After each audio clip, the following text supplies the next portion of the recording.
A graça e a paz do nosso Senhor e Salvador Jesus Cristo sejam com todos.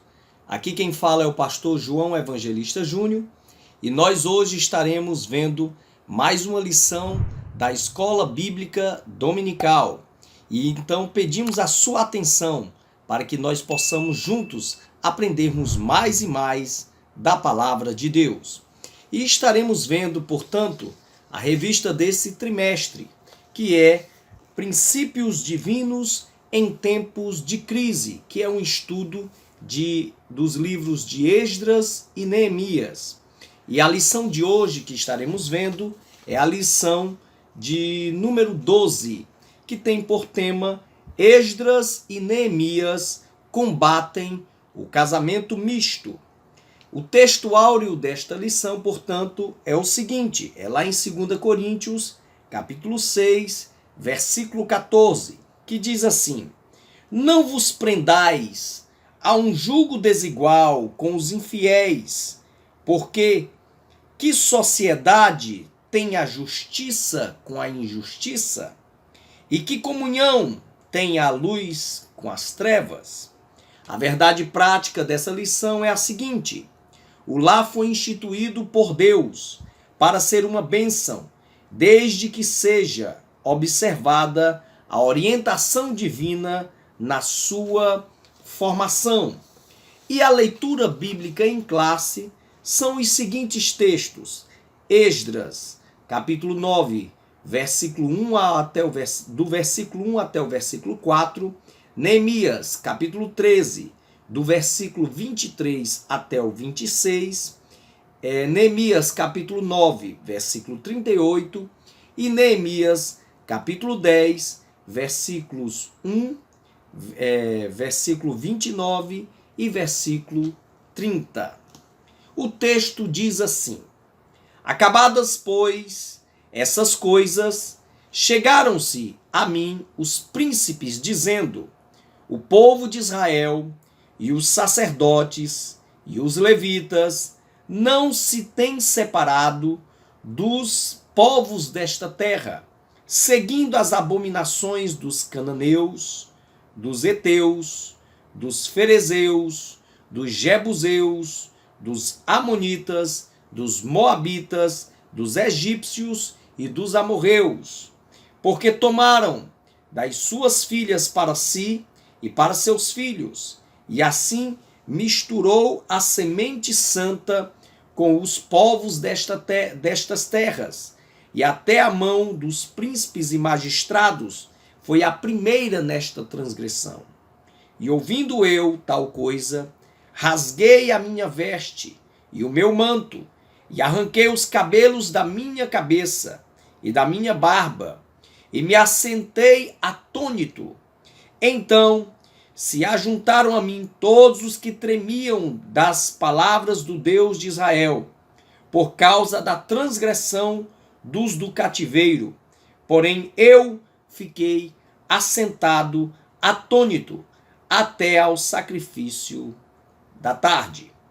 Vi também, naqueles dias, judeus que tinham casado com mulheres asdoditas, amonitas e moabitas, e seus filhos falavam meio asdodita e não podiam falar judaico, senão segundo a língua de cada povo.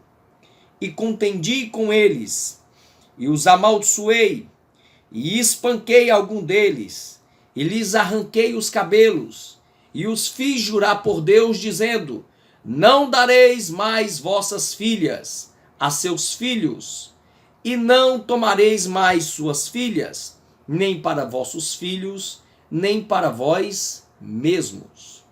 Porventura, não pecou nisso Salomão, rei de Israel?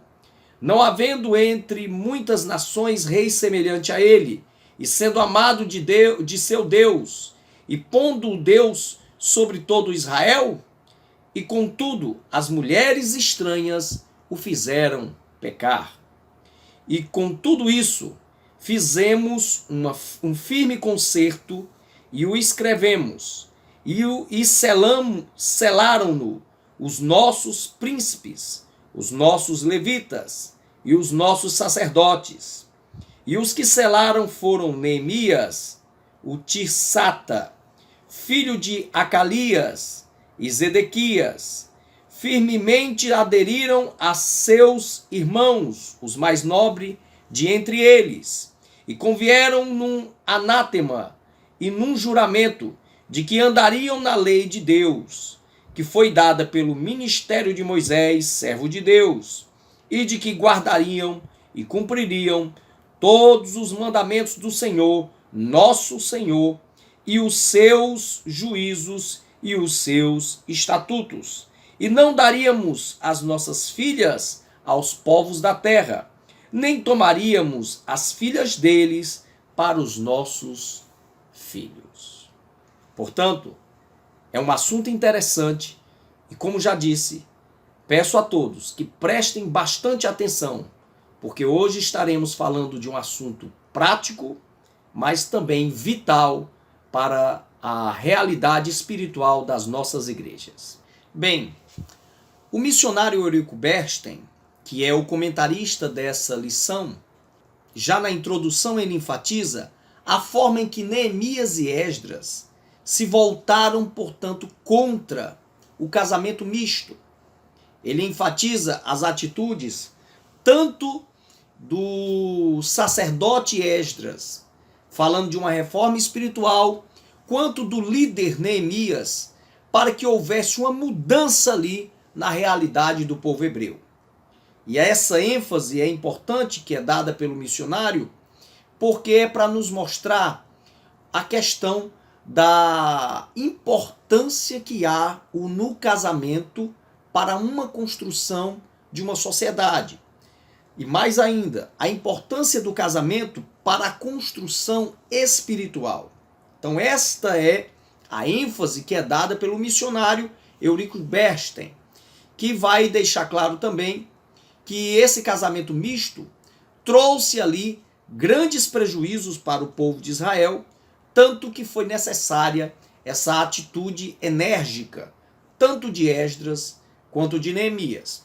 Mas o que é o casamento misto? O casamento misto, portanto, neste contexto, seria o casamento de um judeu com uma estrangeira, de um povo desses que era um povo idólatra. Então está se falando aqui, portanto, de um casamento de pessoas que tinham cosmovisões diferentes, perspectivas religiosas diferentes, a questão étnica era totalmente diferente, os costumes eram diferentes, a língua era diferente. Tanto que no texto que nós lemos, vai ser falado, inclusive, no texto de Neemias, que os frutos desse tipo de casamento estavam vindo filhos que nem sabiam falar judaico, ou seja, o hebraico ou o aramaico, que era a língua popular, mas eles só sabiam falar as línguas do outro povo, do povo estrangeiro. No caso aqui ele fala até do asdodita. Então, para se ter uma ideia, como esse tipo de casamento misto estava trazendo sérios prejuízos. Foi por isso, portanto, que foram tomadas as decisões e as atitudes que Esdras e Neemias tiveram de tomar, para que houvesse uma mudança quanto a tudo isso. Bem, para que nós possamos entrar nos pontos da lição, de antemão eu quero apenas expor para os amados irmãos uma questão de que o missionário Eurico Bernstein, ele não segue uma linha teológica clássica quanto à questão de cronologia, da cronologia dos fatos. Existe uma linha clássica em que coloca, na verdade, Esdras vindo antes de Neemias. Esta é a linha clássica, porque na linha clássica é aceita o seguinte, a linha teológica clássica, que Zorobabel, ele vem com a primeira leva de judeus no ano 537, cerca de 50 mil judeus, há a reforma do templo em 516, e há a influência de Zacarias e de Ageu, e nós vemos ali, no ano 458 ou 457, a vinda de Esdras com mais 1.700 judeus. Então, se acredita pela linha teológica clássica, a mais aceita entre os teólogos, que Esdras chegou a vir antes de Neemias cerca de 14 anos, porque Neemias viria para reformar os muros de Jerusalém apenas no ano 444 antes de Cristo. Enquanto que Neemias teria vindo em 458, Esdras teria vindo em 444 antes de Cristo. Por isso, nessa ordem, Esdras teria vindo antes de Neemias, nessa perspectiva.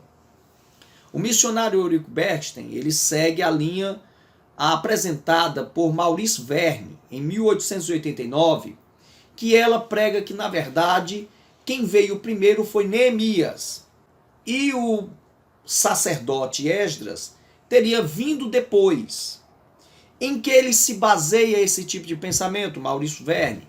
É pela ideia de que aparece em Neemias, capítulo 8, a leitura da lei apenas já depois de Neemias está fazendo ali aquela grande obra de reconstrução.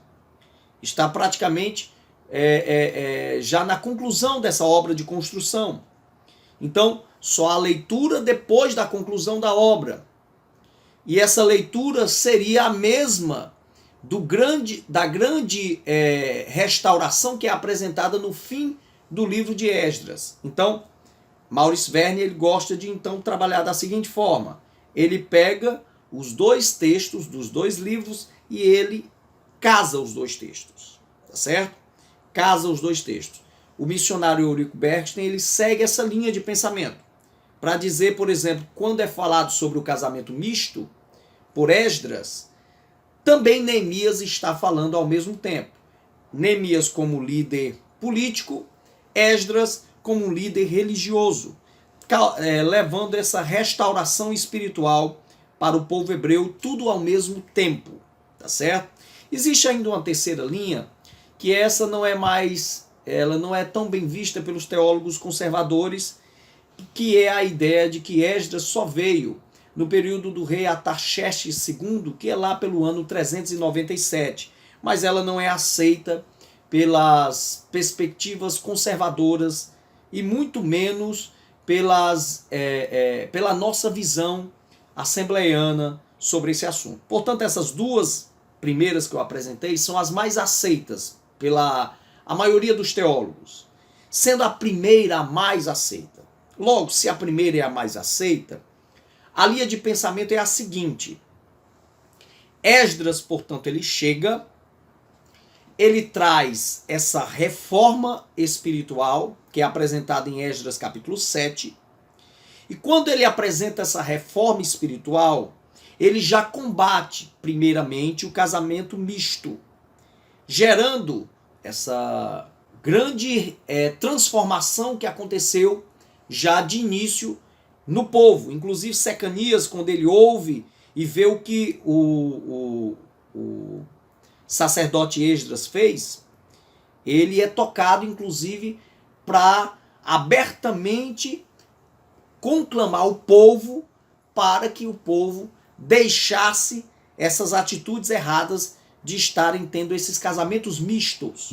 Porque, já entrando no primeiro ponto, Esdras, quando ele sabe que o povo hebreu ele estava se casando com estrangeiros, com estrangeiras, os homens com estrangeiras, as mulheres judias com estrangeiros, o sacerdote Esdras tem uma reação, até uma reação explosiva. Por quê? Porque ele rasga as mantas, ele rasga as vestes, ele arranca cabelos da cabeça, ele arranca cabelos da barba, ele fica atônito, sentado na praça, diante dessa realidade. Por quê? Porque ele estava vendo uma repetição do erro do povo de Judá, dos judeus. Porque, afinal de contas, os judeus eles foram levados cativos por causa desses erros. Que erros? deles terem se misturado com povos idólatras. E por causa dessa mistura, o que aconteceu? O povo caiu em idolatria, o povo caiu em aberrações contra Deus, o povo falhou, fez coisas terríveis contra Deus, porque tinha havido esses casamentos mistos no passado.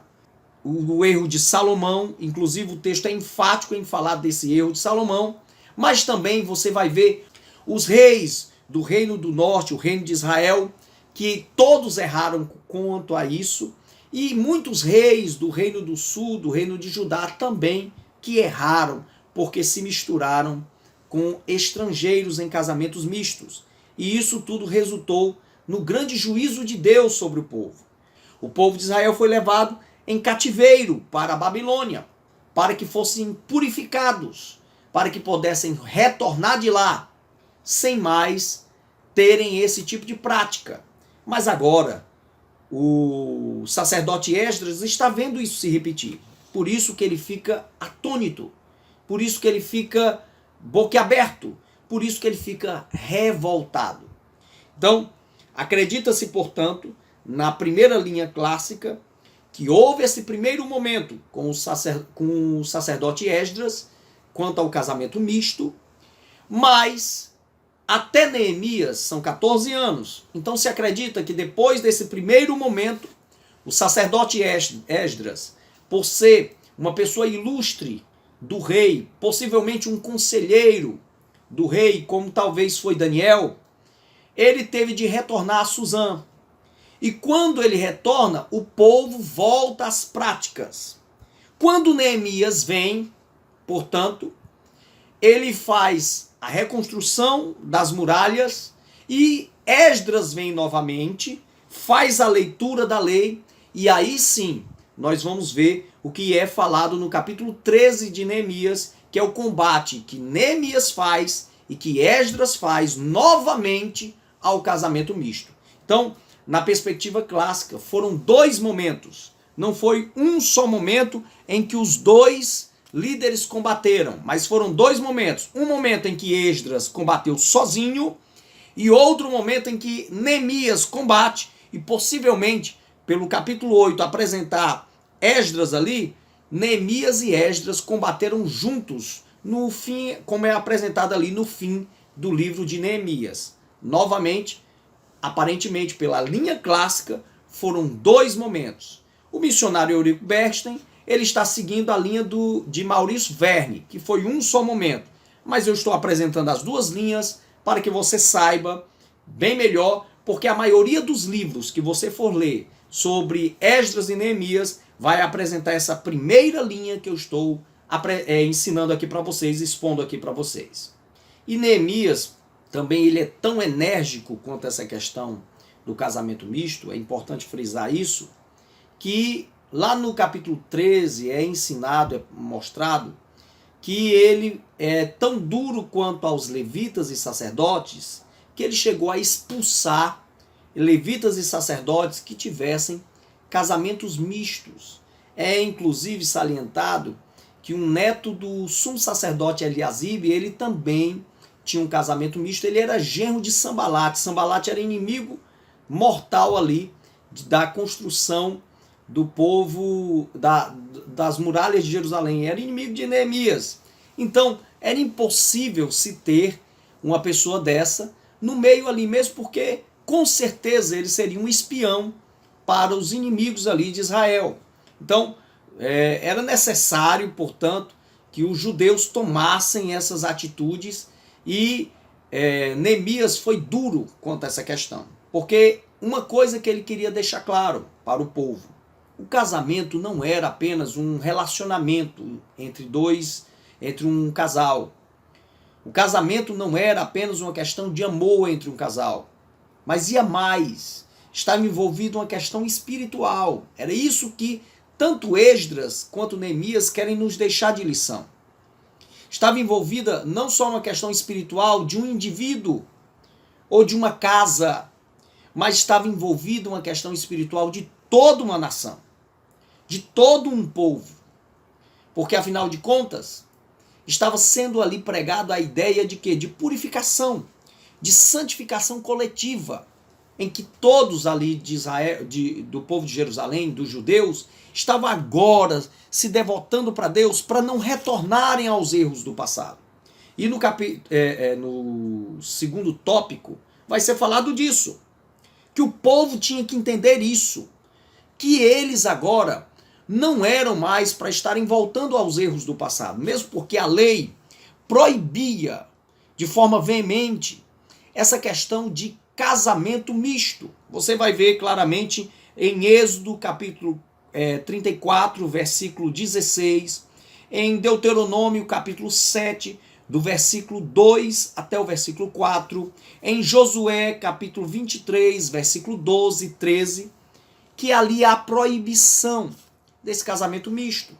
Porque, como já expusemos, o casamento misto influenciava não só a pessoa que casava, mas influenciava os filhos que haveriam de vir, como também a todos que estivessem ali relacionados. Porque essa pessoa que era uma estrangeira, que era uma pagã, ela estaria trazendo para o arraial, para o meio do povo, para a cidade de Jerusalém, que agora era uma cidade santificada, ela estaria trazendo ali para a comunidade os pensamentos que eram totalmente contrários à visão do povo judeu. Pensamentos como nós já falamos, tanto de cosmovisão, tanto a perspectiva religiosa, tanto a perspectiva de costumes, tanto a questão até mesmo relacionada a pormenores, por exemplo, de relacionamento. Então, era necessário, portanto, era necessária essa purificação, porque eles não queriam a repetição da história. Então, Esdras é duro na primeira purificação, e Neemias é muito duro na segunda purificação quanto a esse assunto, e ambos, eles enfatizam isso, o povo retornando à lei do Senhor. Tanto que a festa que é feita em adoração a Deus é uma festa linda, porque é o povo realmente se arrependendo. É uma restauração espiritual ali do povo de Deus, ali em Jerusalém. É um momento em que o povo estava entendendo. Eles eram um povo separado para Deus. E o cativeiro era uma marca que eles tinham que levar e lembrar para que não se repetisse o erro que havia acontecido no passado. Então, é por isso que há essa ênfase, tanto de Neemias quanto ali de Esdras, para que eles acordassem.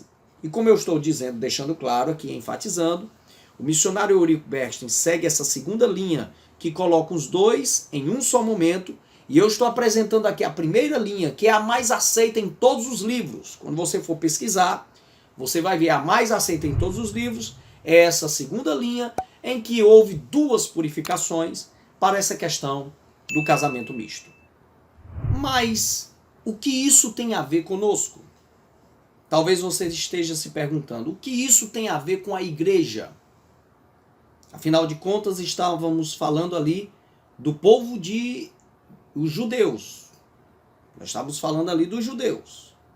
E o que isso tem a ver conosco? Tem tudo a ver, irmãos.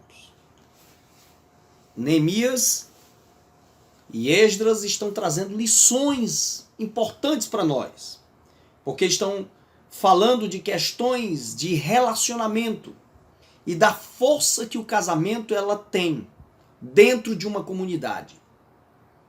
Tanto uma força relacionada à influência, como também a questão de ser o casamento a base de toda a comunidade. Afinal de contas, um casamento pode ser um exemplo benéfico ou maléfico. Um casamento, ele pode influenciar as pessoas que fazem parte desse casamento. Uma determinada pessoa, ela pode levar uma influência benéfica ou maléfica para todos que fazem parte da comunidade.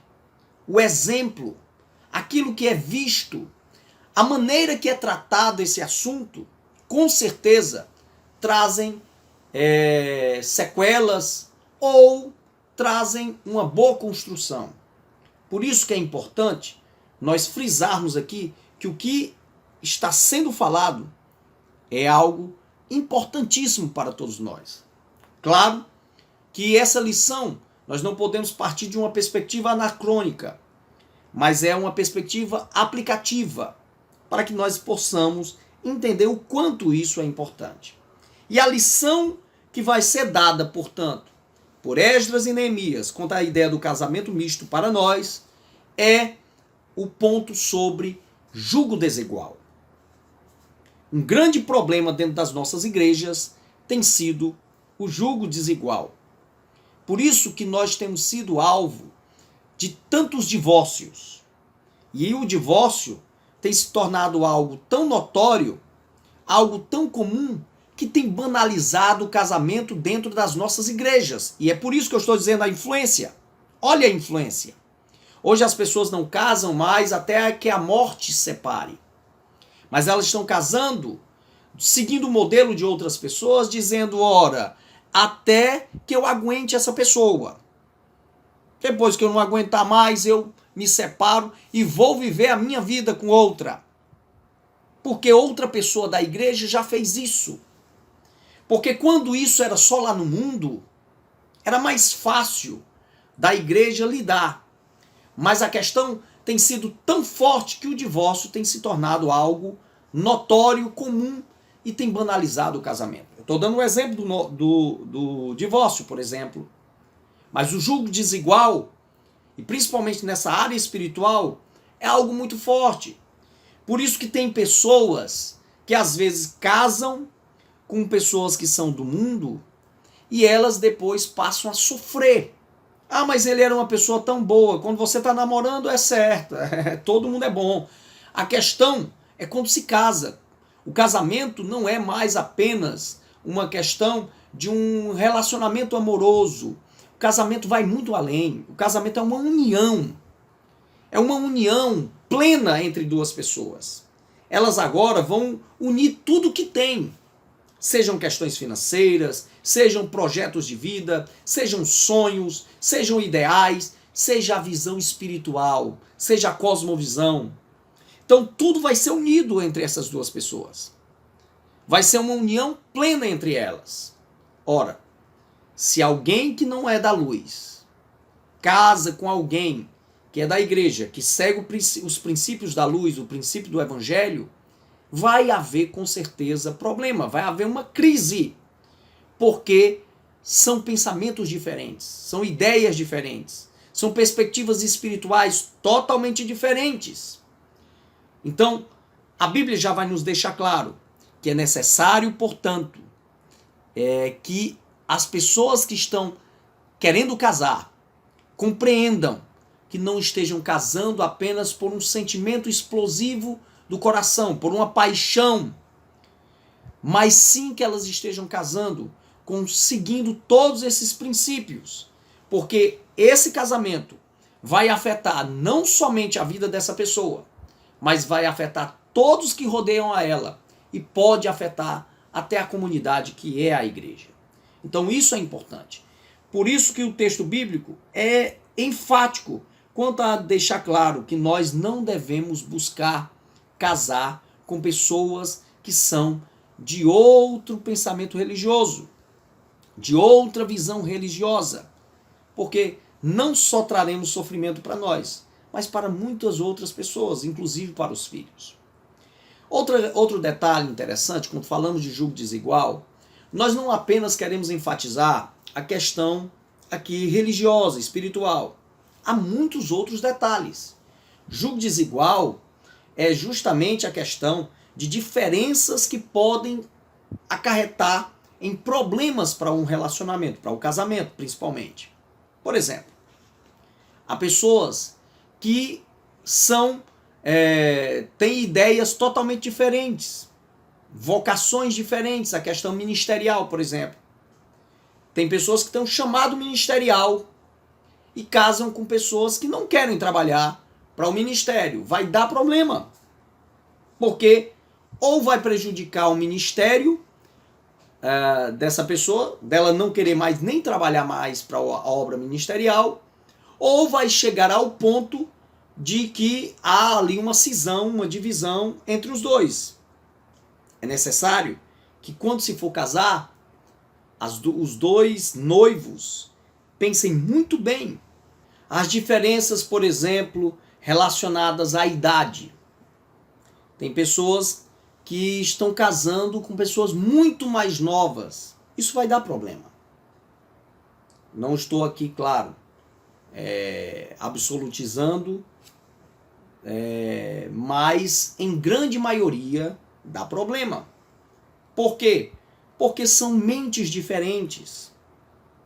Uma pessoa mais jovem pensa de um jeito, a pessoa mais velha tem a experiência e pensa de outro. A questão física é totalmente diferente. Uma pessoa muito mais velha, a realidade do seu corpo é uma, a de uma pessoa mais jovem é outra. E eu não estou falando aqui apenas em questão de diferença do homem mais velho e a mulher mais nova, mas também vice-versa. A mulher mais velha e o homem muito mais novo. É por isso que muitos casamentos, às vezes, chegam a ter a traição neles. Por quê? Porque estava já havendo essa cisão, esse conflito, esse problema dentro do casamento por causa da questão desse julgo desigual. Existe a questão socioeconômica também. Claro que isso nós não podemos, novamente, eu absolutizar, mas há casos de pessoas que viviam numa outra realidade financeira. Por exemplo, um homem pobre que casa com a filha de um homem muito rico. Vai ter um problema, com certeza. A menina, ela era acostumada com outra vida. O rapaz não vai conseguir, de maneira nenhuma, dar tudo o que ela tinha. Isso pode ser motivos de briga, de confusões. E vice-versa, um homem que era muito rico e casa com uma mulher muito pobre, às vezes pode dar problema, por eles não terem a mesma forma de ideia de enxergar o mundo, realidades financeiras totalmente diferentes. Isso aí pode ser problema. Por isso que um casal, quando vai casar, tem que olhar todos os detalhes. Tem que olhar a questão de temperamento. Será que duas pessoas muito explosivas podem conseguir viverem juntas muito tempo? Será que pessoas que têm uma formação totalmente diferente da sua? Há casos de famílias totalmente complicadas, em que a pessoa que você está querendo casar vem e ela pensa de um jeito totalmente diferente da sua criação. Será que você está preparado para viver com essa pessoa? Porque o casamento é para a vida toda. Eu gosto sempre de brincar até de dizer, ora, você não está casando apenas com as coisas boas de uma pessoa. O que é positivo dela. Você está casando com o pacote completo. Então, você vai agora ver os defeitos. E com certeza, os defeitos que você via quando namorava eram defeitos pequenos, porque você ia ver a pessoa durante um período e voltava para casa, para sua casa e para sua vida. Agora você vai dormir com essa pessoa, vai viver com ela. Então os defeitos que você chegava a enxergar, potencialize eles cada vez mais, porque vai ser com estes que você vai viver. Até as pessoas gostam de brincar, mas por exemplo, a mulher você vai agora ver ela no período de TPM, você vai conviver com ela. Você vai conviver com ela quanto aos fetiches, às coisas que ela tem de cri-cri-cri, você vai ter que conviver com ela. E mulheres, você agora achava o rapaz bonito, bem arrumado, mas agora você vai ver se ele é bagunceiro ou não dentro de casa. Você vai ter que conviver com ele. Se ele é uma pessoa organizada ou não. Então, você vai ter que aguentar se ele é rabugento ou não. Uma coisa era quando namoravam. Apenas se encontravam durante um período de tempo e depois os dois voltavam para suas vidas. Mas agora não, vão viver a vida juntos. E a questão, casamento vai envolver, como eu já falei, unir as finanças. Não existe casamento em que o marido e a mulher têm as finanças separadas. Espera aí, irmãos. É os dois juntos para cobrirem as contas de casa. É essa a ideia. É unirem os propósitos. Ah, meus projetos são meus.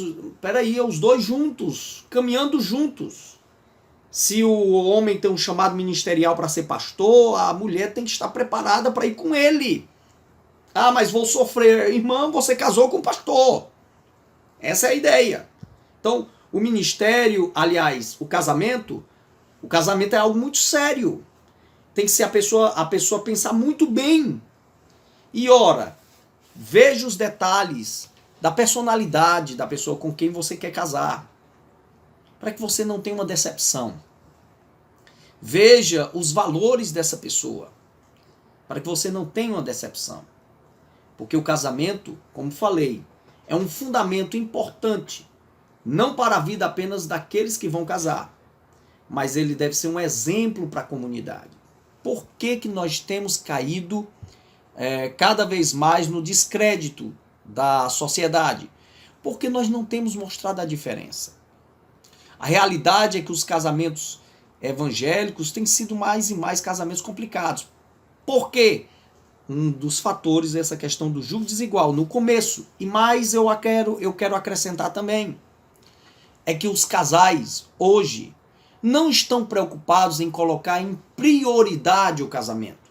Tem pessoas priorizando tudo, menos o casamento. Tem homens que têm a mulher apenas como um objeto sexual e não como a esposa. Tem mulheres que têm o marido apenas como aquele que é o da providência, que vai trazer as coisas que ela quer. E não é somente isso. Casamento é unidade, o verdadeiro amor é esse, é estarem unidos um ao outro. Então, a prioridade é o marido e a mulher. Um grande problema de muitas mulheres é que quando elas têm filhos, elas canalizam todo o amor para a criança e esquecem do marido. Isso está errado. Amada irmã, você vai viver com o seu marido até o fim da vida. O seu filho, quando tiver de maior, ele vai casar e vai embora. Mas o seu marido é até o fim da vida. Você vai viver com ele, na mesma casa, com ele, aguentando os abusos dele, as chatices dele, mas se alegrando com as alegrias e com a felicidade que vocês juntos constroem. Isso é o casamento. Essa é a ideia do casamento. Tudo isso é necessário. Que haja tempo. Um grande problema de muitos pastores e de muitos obreiros é que tem tempo para tudo. Para estarem na igreja, para os montes, para as rodas de profeta, para as pregações para cima e para baixo, para todo mundo, menos para a mulher e para os filhos. Irmão, tire o tempo para a sua esposa. Primeiro Deus, segundo a família. Depois é que vem a igreja, a comunidade, os trabalhos ministeriais. Mas primeiro Deus, segundo a família. Porque a família, com certeza, é a maior bênção de Deus que nós temos nesse mundo. A sua esposa é a maior bênção de Deus que você tem. Tanto que foi Deus quem deu a mulher para Adão. Foi o próprio Deus. E Deus achou que assim era bom. Foi Deus quem achou que era bom. Foi uma decisão de Deus. Então valorize o seu casamento. Então, voltando para cá para o julgo desigual, muitos casamentos mistos têm sido essa causa desse problema. Porque realmente são pessoas totalmente diferentes, principalmente espiritualmente, e por isso o casamento não tem prevalecido e tem realmente acabado com os projetos de vida espiritual de muitas pessoas, os projetos ministeriais de muitas pessoas, porque realmente não tem seguido esse princípio, essa proposição bíblica. Por isso, o missionário Eurico Bergsten, ele é muito feliz no último ponto dessa lição, quando ele chama a atenção dizendo: você que vai casar, aprenda a esperar no Senhor. Aprenda a buscar a Deus. Não vá se envolver por apenas desejos de prazer, por namoros loucos, sem sentido. Busque um namoro sério. Espere no Senhor, procure uma pessoa séria. Peça direção a Deus. Mas vou mais além do que o missionário ainda falou. Avalie muito bem essa pessoa. Olhe a família dela. Aí você diz, por que olhe a família? Porque a partir da família dela você vai saber como é essa pessoa. Ela foi criada pela mãe e pelo pai. Ela pode estar copiando a forma de ação da mãe e do pai. E outra, quando você casa com essa pessoa, você casa com a família. Avalie muito bem como ela lhe trata. Porque se ela é uma pessoa rancorosa já e que não cuida de você no namoro, se prepare, ela não vai cuidar de você no casamento. Isso eu digo tanto de homem para mulher como de mulher para homem. Olhe muito bem. Seja uma pessoa que esteja pronta para avaliar essa pessoa na questão de como ela fala com você, de como ela tem você, se ela lhe prioriza ou não, como é o amor dela, se é um amor doentio, se é aquele ciumento, ou é uma pessoa que é inteligente, que é sábia, que sabe se portar, que tem equilíbrio. Olhe muito bem isso, porque às vezes tem pessoas belas, tem pessoas que são até carismáticas, mas são desequilibradas. Elas ainda não atingiram a maturidade e às vezes nem vão atingir. E se você casa com uma pessoa dessas, é um sofrimento que você vai passar. E eu lhe digo, não existe coisa pior do que o divórcio. E isso é que o crente deve evitar, o divórcio. Por isso case bem, casamento é coisa séria. É investimento para a sua vida, para o resto da sua vida. E não faça um mau investimento, porque você pode estar destruindo a sua história. É uma decisão que vai mudar tudo que você já viveu. Irmãos, é você sair de casa, da casa dos seus pais, do conforto e da proteção dos seus pais, para você viver outra realidade. Mas eu vou mais além ainda. Espere no Senhor, avalie bem a pessoa, mas saiba de uma coisa, você tem que cortar o cordão umbilical. Quando você casa, você saiu de casa. Quando você casa, você não é mais filhinha do papai e você não é mais filhinho da mamãe. Acabou. Agora ambos são um só. O marido como cabeça do lar, a esposa como o coração da casa. Ambos juntos, unidos. A mulher honrando o marido amando a esposa.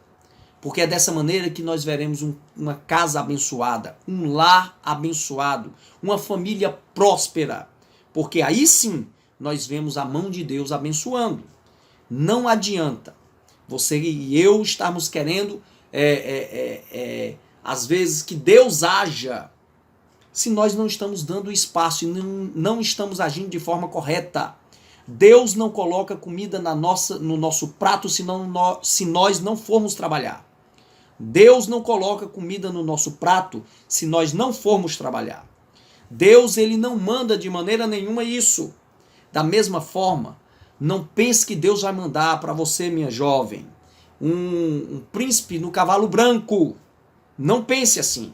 Nem você, rapaz, pense que vai vir a princesa vindo lá na carruagem para você. Você tem que saber escolher e você tem, claro, pedir direção a Deus e sempre estar esperando no Senhor. São fundamentos importantes, sabendo que, quando casar, a vida agora vai ser outra e você tem que assumir responsabilidades. Amém? Bem, o missionário Eurico, ele termina com essas instruções sobre casamento e com certeza essa lição ela é importante para todos nós, para que nós lembremos sempre de uma coisa: devemos valorizar o casamento e que o casamento tenha a prioridade dentro do casamento. Entendermos que temos que amar um ao outro, o cônjuge deve amar o outro cônjuge, o marido, a esposa, mas Deus acima de tudo.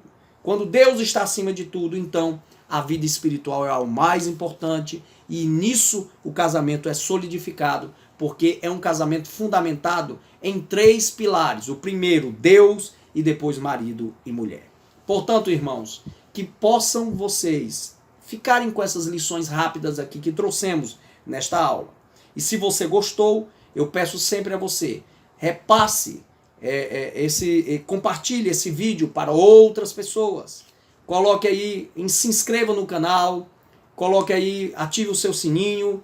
E se qualquer coisa, se você ficou com alguma dúvida, deixa aí embaixo, que nós estamos à disposição para estarmos ajudando você. Que Deus em Cristo vos abençoe.